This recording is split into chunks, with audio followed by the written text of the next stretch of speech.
అనుకుంటూ మన పునగంట బాగా వచ్చింది. మళ్ళీ ఇంకా 2-3 మొక్కలు ఉంటే ఇలా కోసేసాను. అందులో కలిపేస్తాం. బాక్సులు కొనుక్కుని అందులో ఈ దినచర్య అని పువ్వులు. ఇది ఏంటంటే కాంతి పెట్ట.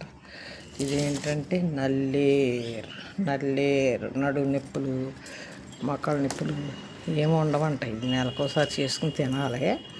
పొలాల్లో ఉంటుందంట, తెప్పించుకోండి పొలాల్లో ఉన్నవాళ్ళు.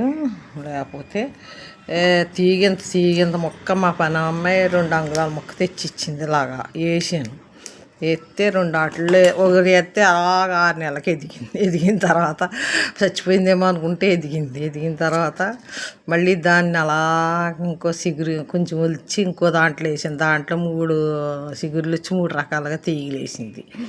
అలాగా ఇప్పుడు ఇదంత అయింది. లేతగా ఉన్నప్పుడే వండేసుకోండి, చేసేసుకోండి అన్నారు దశమిని మసీను నిన్న. అందుకని ఇవాళ కోసాను.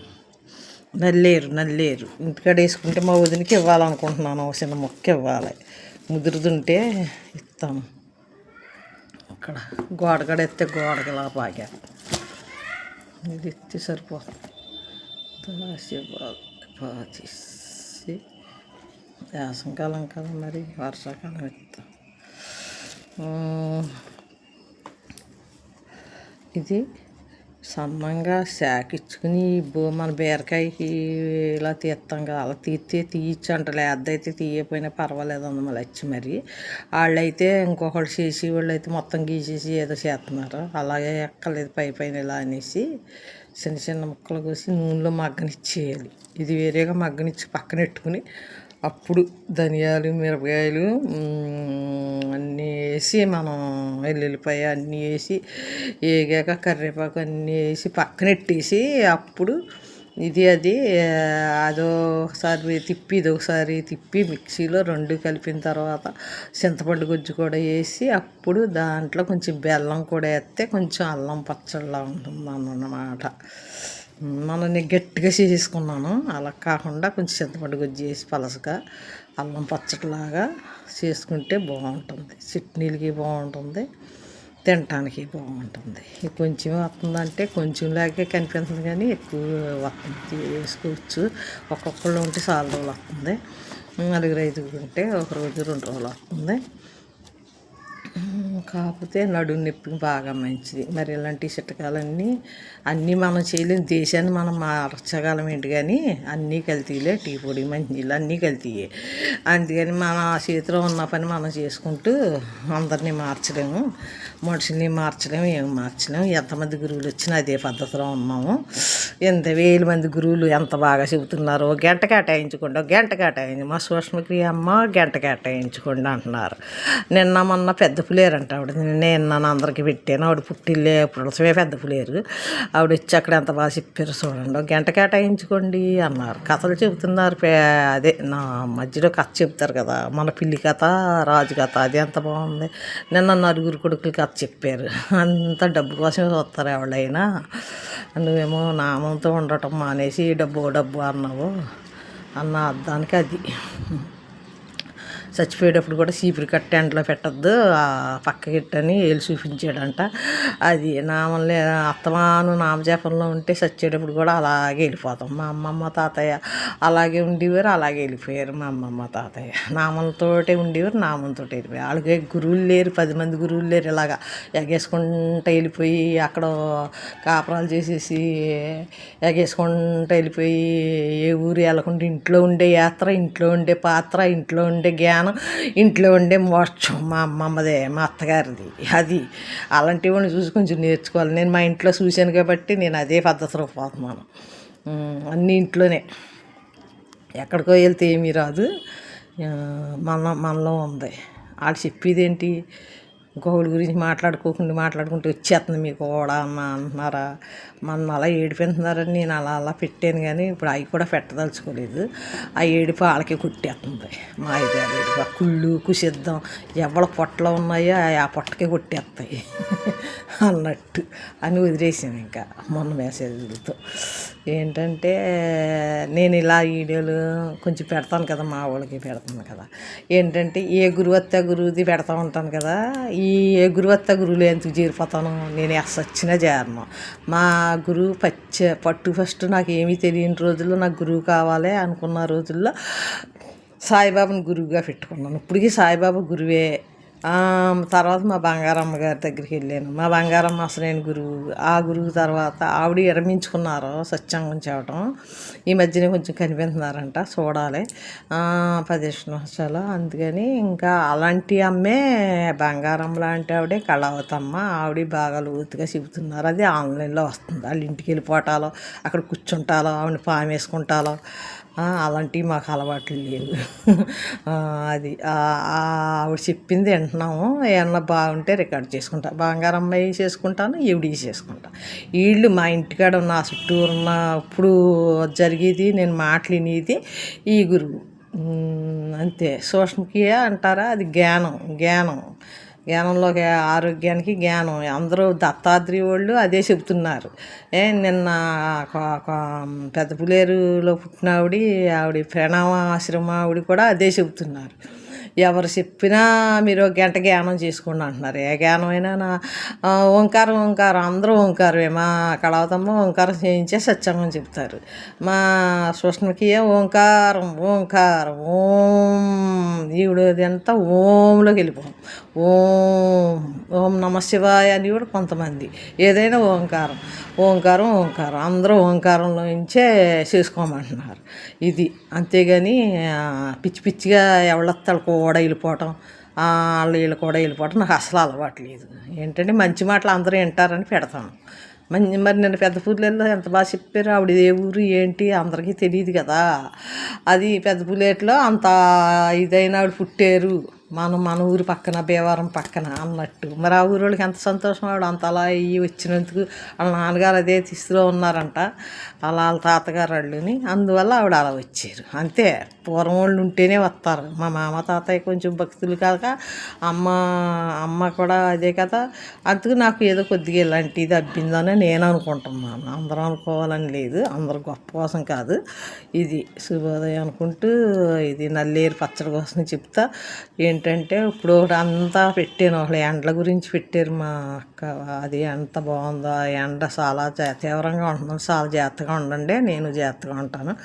అది కాకుండా ఇంకోటి ఏంటంటే మొలకాకు పొడి గురించి ఒక ఆవిడ పెట్టింది. అది అందరికీ పెట్టాను.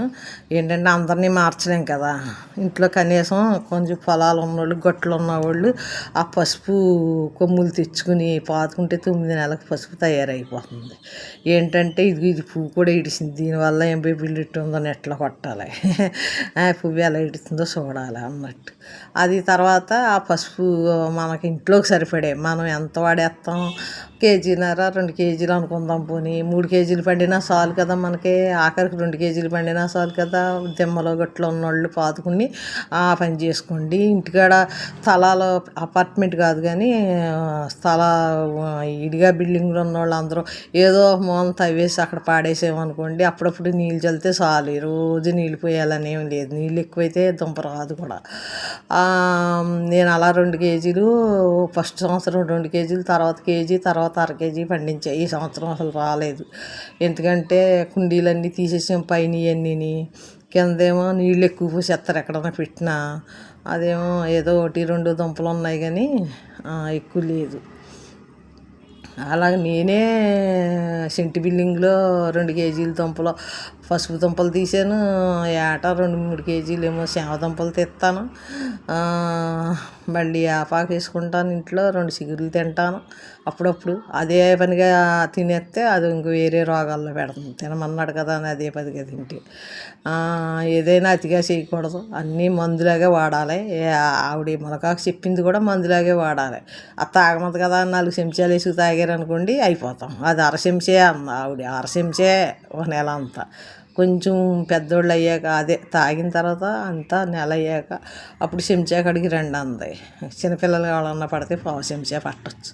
అంతేగాని తాగేమన్నారు కదా అని 4 చెంచాలు తాగేయకూడదు. అది అయినా ఈ మొలక చెట్లు ఉంటే మన ఇంటికాడ దొడ్లో కానీ పొలాల్లో కానీ ఎక్కడైనా ఉంటే 4 ఆకులు పాలేళ్ళు తెస్తారు, శుభ్రంగా కూరల్లో వేసుకోవచ్చు. పొద్దున్న కషాయం తాగితే వేడి నీళ్ళలో వేసుకు తాగితేనంట ఆవిడ చెప్తుంది కదా, మొత్తం అంతా పొట్టకాళీ అయిపోతుంది, ఎంత ఇదైనా ఏరే మందులు వాడక్కర్లేదు అని చెబుతుంది కదా ఆవిడ.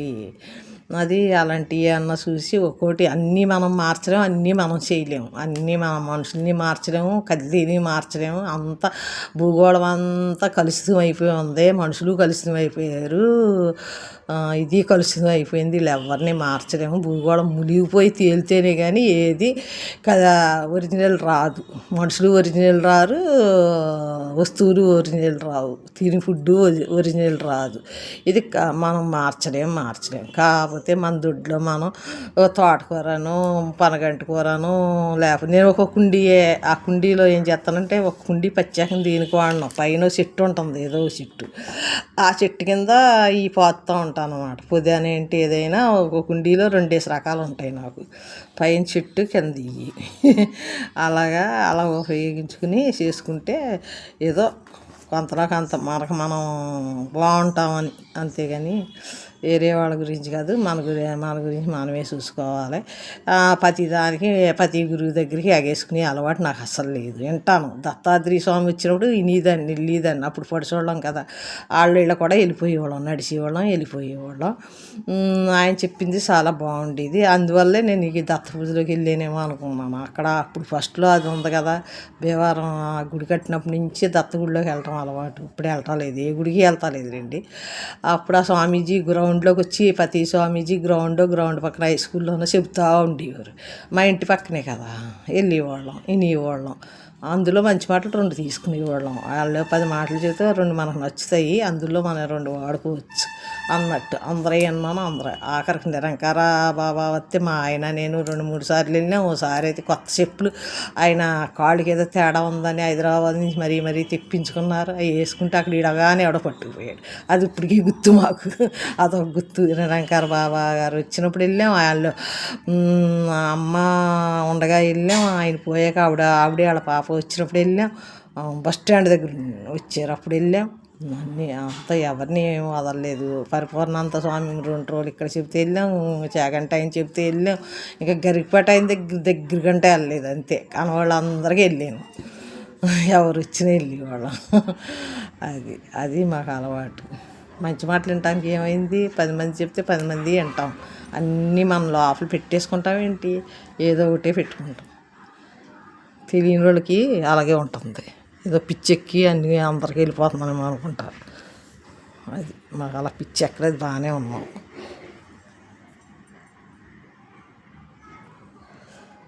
ఇంట్లో ఒక రథం సత్యనారాయణ అన్నీ భక్తి మార్గంలోకి వెళ్ళిపోయాం. సత్యనారాయణ రథం పెళ్ళికి ఎందుకు చేసుకుంటారో, గృహప్రవేశానికి ఎందుకు పిచ్చెక్కి చేసుకుంటారా, అది ఇంటికి చేయడానికి రథం చేసుకోవాలి. అలాగే మా దత్త పారాయణం కూడా, లలితా పారాయణం ఎందుకు చేసుకుంటారో ఇంటికి చేయాలి. విష్ణు పారాయణం, లక్ష్మీ పారాయణాలు చేసుకునే వాళ్ళు అందరూ ఎందుకు చేసుకుంటారో అది ఇంటికి జయం కోసం. ఇల్లు శుభ్రంగా జయంగా మంత్రం జరిగితే ఇంట్లో ఒక పాజిటివ్ చాలా బాగుంటుంది. అందుకు దత్త పారాయణం కూడా అంతే, పుస్తకం చదివింది కూడా అంతే. పుస్తకాలు చదవమా అంటున్నారు కదా గురువులు, మీరు అందులో ఉండండి అమ్మా, దేంట్లోకి వెళ్ళకండి అమ్మా.